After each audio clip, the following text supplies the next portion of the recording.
দর্শক আসসালামু আলাইকুম। মাশরাফি অ্যাগ্রো ফার্ম, সামনে দেখছি কিছু দেশি গরু রয়েছে, সেগুলো নিয়ে কথা বলবো। আর কথা বলবে রনি, ঘুম থেকে উঠছে কেবল, খুব রিল্যাক্সে আছো মনে হয় না? তাহলে না একটু ব্যস্ত মেম্বারই নিয়ে, কোনটা সবগুলা নিয়ে একটু ব্যস্ত তো, বেশ কিছুদিন পর নাকি? হ্যাঁ, কটা গরু? 9 পিস। সব তো দেশি দেখতেছি আজকে। দেশাল গরু, আচ্ছা আচ্ছা। আগামী কুরবানির জন্য এত তাড়াতাড়ি? বলতে কি আপনার 3 মাস চলতেছে। হ্যাঁ, 3 মাস চলতেছে। আর এটা তো 8-9 মাস থাকতেছে না। এখন গরুটা তো এমনিতে তো 15-20 দিন 1 মাস তো লাগে। হ্যাঁ, আর 10টা সম্পূর্ণ করতে আর কি 7-8 মাস খাবে বসে বসে। আর বাজারটাও কেমন, প্লাইবোর্ডও কেমন পড়তেছে। আচ্ছা, দেশি গরু যারা আমার কাস্টমার আছে তারাও আমার নখ দিচ্ছে। ওদের নখ দেওয়ার উপর ভিত্তি করে এই ধরেন নয়টা গরু আর কি একটা লট দিচ্ছি আর কি। তো প্রথম গরুটা লাইভ বডি করা আছে? হ্যাঁ, এগুলো গরু সব লাইভবোর্ড করা আছে, বুঝছেন? সব লাইভবোর্ড করা। এভারেজ কত কেজি করে আছে? এভারেজটা নাই, এভারেজ বলা নাই। প্রতিটা গরুর লাইভবোর্ড করা আছে। প্রতিটা গরুর লাইভ করা আছে। আচ্ছা, প্রথম গরুটা কতটুকু আছে? এটা গরু লাইভবোর্ড আছে আপনার 190 কেজি। 190? গরু লাল মাটিয়া কালার। হ্যাঁ, বয়স? বয়স 2 দাঁত। 2 দাঁত। গরুর মোটামুটি 2-1টা গরু বাদে সব 2 দাঁত গরু। 2-1টা বাদ দিয়ে সব 2 দাঁত গরু। গরু বলতে 2 দাঁত গরু। কুরবানিতে কোনো প্যারা নাই। হ্যাঁ না। হ্যাঁ। আর গরুটাও মোটামুটি স্বাস্থ্য ভালো হবে তাড়াতাড়ি। আচ্ছা আচ্ছা হবে আর কি। আচ্ছা। বুঝলেন নাই?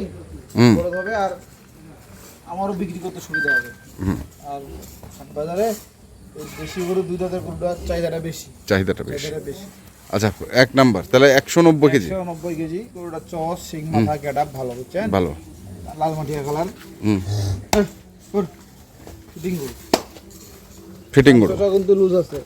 চোষটা ভালো, মাথার ডালাটা ভালো, গলার ঝুলটা ভালো। চামচাটা অনেক লুজ আছে। গরুটা কিন্তু দুষ্টমি করতেছে বেশি। গরুটা দুষ্ট বেশি। তাহলে 1 নাম্বার গরু। 1। আচ্ছা, তারপরে 2 নাম্বারটা লাল কাজলা। লাল কাজলা। আচ্ছা, লাল কাজলাটা এটা গরু ভালো তো গরুটা। এটা একটু বড়, বুঝছেন? বড়, হ্যাঁ। এটা 200 কেজি আছে। 200 কেজি বেশি আছে, 205 কেজি। 205 কেজি? গলার ঝোল টোল সব ভালো। আচ্ছা, 205। তারপর এটা 3 নাম্বার। 3 নাম্বার। এটা লাল চুয়ালাল। চুয়ালাল। এটা কত কেজি? 190 কেজি আছে। 190 কেজি। 90 কেজি। চামচা পাতলা আছে। এটা মারবে কেন? দেশি গরু তো মারে বেশি। সিংমাথা ভালো আছে। সিংমাথা ভালো। জি জি। আচ্ছা। 3, বুঝছেন? হ্যাঁ। গরু বড় হবে বেশি। তারপরে এটা 4। 4। এটা একটু সরো তো। হাসা? দুটোই হাসা। 4-5 দুটোই হাসা। 4-5 দুটাই হাসা।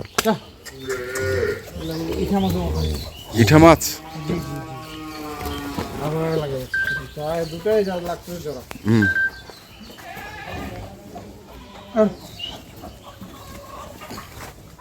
কোনো দাগ নেই, সব গরু শৌখিন গরু। সেগুলো তো একটু দুষ্টু বেশি। মাংস সব ভরাট। দাগ নেই, কোনো গরু দাগ নেই। দাগ নেই, আবার লাগতেছে। আচ্ছা, লাগুক। এটা 4, এটা 5। এটা 5। গরুটা ভালো খুব। একের গরু। চোখটা খুব ভালো, খানদানি। চামড়াও চিকন। চামড়াও চিকন। 5। এটা আপনার গরুটা বডি ওয়েট আছে আপনার 190 কেজি কাছাকাছি, 2 কেজি কম। 190 কেজি। 2 কেজি কম। আচ্ছা। আর এটা আছে আপনার 180 কেজি। এটা 180। তারপর একটা পাকড়া আছে। পাকড়া? কালা পাকড়া, সাদা কালো পাকড়া। এই পাকড়াগুলো আমি তো কুরবানি ঈদের সময় বিশাল দাম হবে। এই কালারটা আনকমন কালার। লাল পাকড়া তো পাওয়া যায়। দুষ্ট খুব। দুষ্ট খুব। হ্যাঁ, লাল পাকড়া পাওয়া যায় না, কিন্তু এই পাকড়াটা আনকমন না, হুম এই পাকড়াটা কম পাওয়া যায় আর কি।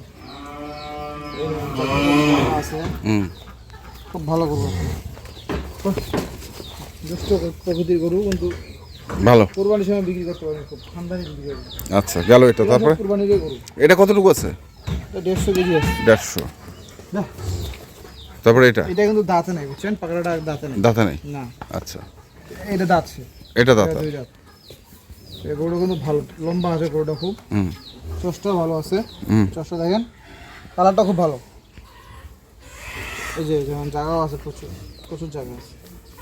আচ্ছা আমরা অনেক লুজ, ওটা আরো লম্বা হবে, ওটা টানাটাও লম্বা, হুম হুম টানাটাও লম্বা, হাইটটাও লম্বা, হাতটাও লম্বা। আরো লম্বা হবে, মাংস ধরবে।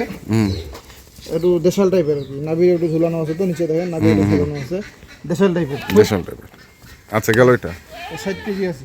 এটা এটা তো শিং মাথা খুব ভালো। হুম এটা 180 কেজি বডি হচ্ছে। 180। জি জি, এটাও দুই দাঁত। এটাও দুই দাঁত। শিং মাথা খুব ভালো, বুঝছেন, হ্যাঁ 180 কেজি বডি হচ্ছে। 180। শিং মাথা খুব ভালো, শিং মাথা খুব ভালো। সাদা কালার, সাদা মাটি বা লাল মাটি যেটা বলে, আচ্ছা এটা তো ভালো। ডবল বডি গরু। সবগুলো ডাবল বডি নাকি? তারপরে এটা হ্যাঁ, ওটা 9 নাম্বার। 9 নম্বর।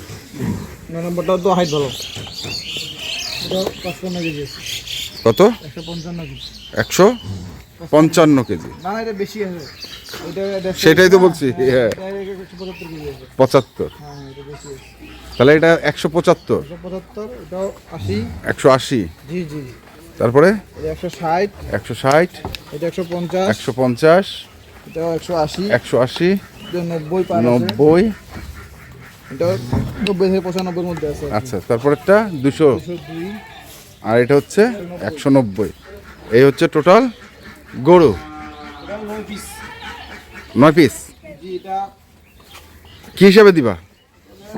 আমার ধরেন লোড তো ঈদের পরে তো মোটামুটি কুরবানিদের পরে তো শৈবাল বা ক্রস বা বিশাল হুম অনেকগুলো লোড দেওয়া হয়েছে, বুঝছেন? আচ্ছা কিন্তু আমার ধরেন দেশি গরু দেওয়া হয় নাই? দেশি গরু দেওয়া হয়নি, এবং দেশি গরু কিন্তু আমার কাস্টমার আছে। হ্যাঁ সময় কিন্তু আমি এই গত বছরে ধরেন দেশি গরুই সেল করছি, ধরতে গেলে প্রচুর। প্রচুর, মানে আলহামদুলিল্লাহ হ্যাঁ মাশাআল্লাহ অনেক সেল করছি। যেমন ধরেন একটা খামারে 100-র উপর করে সেল করছি। হ্যাঁ হ্যাঁ হ্যাঁ এরকম আপনার 4-5টা খামার আছে, আচ্ছা ওদের কাছে 500-700 করে সেল করছি, শুধু এই দেশিটাই। দেশিটাই। এই জন্য আবার এবং এই সাইজেরই? এই সাইজেরই কুরবানি ঈদের আগে আবার তো মেলা সেল করছি, মানে এমনি যে খামারে ধরেন এই 7-8 মাস থাকতেই সেল করা শুরু হয়েছে আর কি।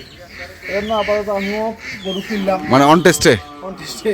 কি দেখি ওনাদের ফিডব্যাক কেমন। ফিডব্যাক কেমন? ফিডব্যাক যদি ভালো হয় আলহামদুলিল্লাহ, তাহলে টুকটাক করে যাবে আর কি। যাবে। আর যদি খারাপ হয় তাহলে তো অন্য গরু যাবে আর কি। হ্যাঁ তো এগুলো কি হিসাবে দিবা? এটা ধরেন লাইভ ওয়েটটা আমার এখন বেশি। এই সত্য কথা বলতে কি, গত বছর আমি এরকম সময় লাইভ ওয়েট ওনার কাছে বিক্রি করি 400 টাকা, 410 টাকা, বুঝলেন নাই? সেই রেটটা এখন পর্যন্ত আসতেছে না আর কি। এখন মোটামুটি 420 টাকা, 15 টাকা কিনা। হুম আমি সর্বোচ্চ যদি আমি হালকা পাতলা লাভ করি 425 টাকা, মানে সর্বনিম্ন এটা নিচে দেওয়া যাবে না। দেওয়া যাবে না এই গরু এখন? না, বর্তমান যে বাজারটা আচ্ছা, আছে, আচ্ছা। এখন কমবে না বাড়বে, যেহেতু আমাদের এখানে কোরবানির সময় গরু ছিল না, হ্যাঁ এই গরুটা সব বিক্রি হয়ে গেছে, হ্যাঁ, হ্যাঁ, সেই জন্য গরুটা কিন্তু আমদানি হচ্ছে না, না। কিন্তু আমিও পাচ্ছি না আর কি। আচ্ছা আমি তো ধরেন এইরকম ছোট ছোট গরু, এগুলো সব গরু দেখেন 150 কেজি, হ্যাঁ আমার কাছে অর্ডার আছে 100 কেজি, 105 কেজি, 110 কেজি। হ্যাঁ সেই গরু তো এখন পাওয়া যাচ্ছে না। সেই গরুটা তো 500 টাকা লাইফ পাচ্ছে, পাচ্ছে। সেই গরুটা আমি লাইফ বিক্রি করেছিলাম 425 টাকা। আমি খুঁজতেছি কিন্তু আমার তো হয় হয় না। এই জন্য আপাতত এটা দিয়ে শুরু করলাম। আবার লট যদি কেউ না বুঝছে, হ্যাঁ 78,000 টাকা পড়বে, তো 500 টাকা ছাড়, আর দাম দেওয়া চলবে না। 77,500 টাকা যদি হয়, হ্যাঁ। এটা নোটা করে এভারেজ লটে দেওয়া যাবে। দেওয়া যাবে। আর যদি লাইভ বডিতে নেয়? আর লাইভ বোর্ডে নিলে যে বললাম না 440-50 না, হুম যদি প্রথমে দিলাম 425 টাকা হলে দেবো। 425 25 টাকা হলে ওটা বলি আমার দেওয়া যাবে। মোটামুটি 5,000 টাকা লাভ হলে প্রথম অবস্থা ছাড়ে দেবো আর কি। আচ্ছা তারপরে মোটামুটি এখন আমিও ধরেন আরও যখন কেনার একটা অভিজ্ঞতা হবে, তখন ধান কিনতে কিনতে কিছু কম রেটেও পাওয়া যাবে। পাওয়া যাবে। দাদা গরুর মধ্যে 500 টাকা কম রেটে পাইলে 370, 80, 90 টাকার মধ্যে কিনতে পারলে তখন 410-15 টাকা দেওয়া যাবে, দেওয়া যাবে। মানে কিনতে কিনতে হবে আর কি। আচ্ছা আচ্ছা এখন একটু বাজার এটা কম, একটু হাই। এটা আছে, আস্তে আস্তে যখন কিনা হালকা পাতলা যদি বাজারটা বাড়ি খায় তখন হবে, কিন্তু তখন। হবে কিনা সেটাও বলা মুশকিল। বলা মুশকিল। তাহলে এই হচ্ছে 9টা গরু, যেটা লট হচ্ছে এটাও 77,500 টাকা ফিক্সড লট, ফিক্সড লট, আর লাইভ বডি হচ্ছে 425 টাকা। 425 টাকা 25 মোটামুটি ভালো করে দিছি। হ্যাঁ সবগুলো মানে রিজেক্ট মাল নাই আর কি। আচ্ছা, এই যে সব ফ্রেশ দেশির মধ্যে এ গ্রেডের মাল আছে। এ গ্রেডের মাল। আমার দুটো হাঁসা গরু আছে, হ্যাঁ। আর একটা পাকড়াও আছে। আচ্ছা, ওই দুটো তিনটা দিয়ে আমাদের 4 লাখ টাকা নিয়ে আসতে পারবে। নিয়ে আসতে পারবে। যদি ভালোভাবে ওদের যত্ন করে ওই 3টা মাল দিয়ে ভালো টাকা প্রফিট করবে। এই 6টা মাল ধরেন আলাদা আলাদা এভারেজ থেকে যাবে। থেকে যাবে। মোবাইল নাম্বারটা বলে দাও। 01767 হ্যাঁ। 301260। 1260। ওকে, তো দর্শক দেখলেন মাশরাফি ফার্মের যে গরুগুলো ছিল আজকে, সে গরুগুলোর তথ্য দিলাম। যারা কিনতে চান আসবেন, দেখে শুনে বুঝে কিনবেন। ধন্যবাদ।